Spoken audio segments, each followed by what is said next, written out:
honorable delegates, heads of state, leaders of nations, distinguished representatives of peoples great and small. I greet you not as a career diplomat, nor as a man bred for banquet halls and handshakes. I do not come to you speaking the rehearsed language of polished politics. I come to you as a soldier of my people, as a guardian of a wounded land, as a son of a continent that has carried the cross of the world, yet has never worn its crown. My name is Captain Ibrahim Traore, President of Burkina Faso. Captain Ibrahim Traore of Burkina Faso stood in front of the leaders of the world at the United Nations and gave a very strong and brave speech. His voice was loud and clear, and his words were full of truth and power. He said that Africa is tired. Africa is tired of being used, lied to and ignored for many years. Powerful countries have taken Africa's gold, oil, land, and other riches. They make promises, but they do not keep them. They say they want peace, but they sell guns. They say they care, but they stay silent when Africa suffers. Traore said Africa is not weak, and it will not kneel anymore. Africa will no longer beg or wait for others to help. Africa will stand up. Africa wants respect. Africa wants fairness. He said Africa is not poor. It is rich, but its riches are stolen. He told the world that African children want schools. Not guns, African farmers want tools. Not wars, African mothers want hospitals. Not bombs, he spoke for the people who have no voice. He said no more puppet leaders in Africa. Only leaders who love their people will stay. He said foreign soldiers must leave African soil. Africa will defend itself. He said it is time for Africa to decide its own future. No more being controlled from outside. He said Africa is not a child. It is strong and growing. The crowd was silent. Some were shocked, but others clapped because they knew he was right. His message was simple but deep. Africa will not kneel. Africa will rise. This speech touched hearts all over the world because it was not just about Burkina Faso. It was about all of Africa. Captain Traore's words were full of hope, courage, and pride. He said Africa is one, and when Africa stands together, no one can break it. His speech reminded everyone that Africa is not a place to feel sorry for. It is a place full of kings, queens, warriors, and dreamers. It is time for Africa to be free in truth, not just in words. His message flew across countries like a loud drum, waking up people everywhere. He said the time of silence is over. The time of watching and doing nothing is over. Now is the time for action, for truth, and for Africa to rise proud and free forever. Hello and welcome to Hope Africa with Kate. If you love staying updated with the latest news and inspiring stories from across Africa, you're in the right place. Please subscribe to our channel, like this video, drop a comment, and share with your friends so that more people can enjoy our content. Your support helps us bring you more fresh and exciting African news. My name is Captain Ibrahim Traore, President of Burkina Faso, and today I speak not only for the 22 million souls in my nation, but for a continent whose stories have been twisted, whose pain has been ignored, and whose dignity has been repeatedly auctioned off at the altar of foreign interests. Africa is not Tobago. Africa is not a battlefield. Africa is not your experiment, your puppet, your warehouse of raw materials. Africa is rising not to kneel but to stand. And today I say before this great assembly of nations, Africa will not kneel. Captain Ibrahim Traore decided to speak up like this because he loves his people, and he is tired of seeing them suffer. He sees how Africa, especially Burkina Faso, has many problems like hunger, poverty, war, and no good schools or hospitals.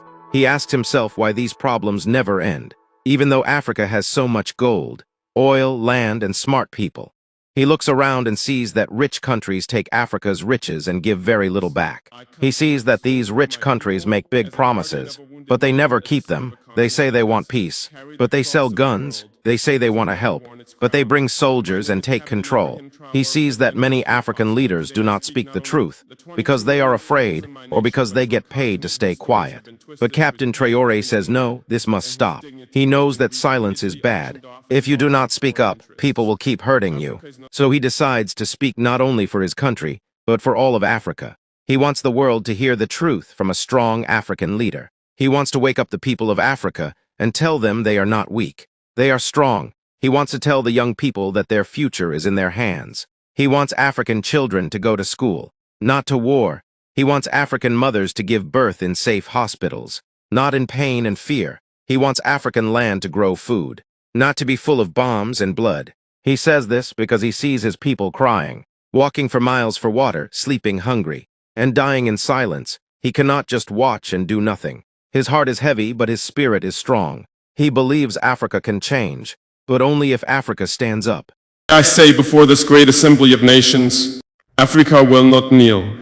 One on the false generosity of global politics. For decades you've sent us aid with one hand while extracting our lifeblood with the other. You build wells in our villages while your corporations drain our rivers. You donate vaccines yet patent the cures. You speak of climate action yet continue to fund the very forces that burn our forests and dry our lakes. What kind of generosity is this? The kind that feeds the mouth but silences the voice. He knows it is dangerous to speak like this, but he is not afraid. He says being silent is more dangerous. He wants the world to stop treating Africa like a poor child and start treating it like a grown-up with pride. He wants to build schools, roads, and jobs for his people. He wants young Africans to stay home and build their land, not die in the sea trying to reach Europe. He wants leaders who love Africa, not leaders who only love money. He wants justice, fairness, and peace. He believes Africa can solve its own problems if it is free from foreign control. He believes Africa can grow if it stops kneeling and starts standing. He does not hate the rest of the world, but he wants them to respect Africa. That is why he went to the United Nations and shouted with his heart. That is why he said, Africa will not kneel. He wants the world to know that Africa is tired of crying, tired of waiting, tired of lies. He wants the drums of freedom to beat loud. He wants to plant seeds of hope for the next generation. He wants African children to grow with pride, not with shame. He wants to be a voice for the voiceless and light for those in the dark. He wants every African to rise, dream big, and know they are important. He wants Africa to stop asking and start creating. He wants Africa to stop following and start leading. That is why he decided to stand, speak, and fight for a better tomorrow, not just for Burkina Faso, but for all of Africa, because he knows that when Africa stands up, the world will listen, and when Africa unites, nothing can break it. What kind of generosity is this? The kind that feeds the mouth but silences the voice. The kind that keeps a man alive just enough to keep him dependent. We are not blind to this hypocrisy. Let me be clear, we are not ungrateful for sincere humanitarian assistance, but we reject a global order that disguises exploitation as partnership. We reject financial institutions that lend with one hand and steal sovereignty with the other. Africa no longer wants charity. We want justice. We want control over our own destinies. This action will make the people of Burkina Faso feel very proud, happy, and hopeful about Captain Ibrahim Traore, because they see that he is a leader who speaks the truth and stands up for them with courage. When people hear their president speak with strength and love for the country, they feel seen, heard, and respected. Many of them have felt forgotten for a long time, suffering in silence while others make decisions for them. Now they see someone who is not afraid to speak loudly and clearly in front of the whole world. They feel like they finally have a voice, and that voice is strong.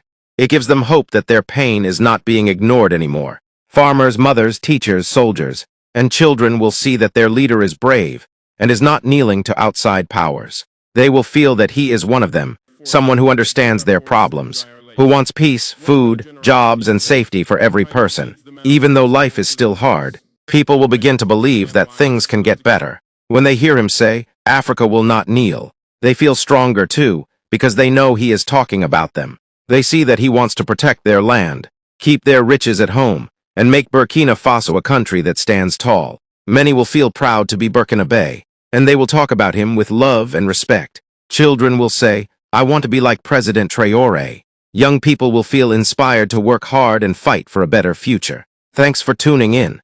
Be sure to join our community by hitting that subscribe button, liking the video, and sharing your thoughts in the comments. Don't forget to share with others so they can stay updated on the latest African news.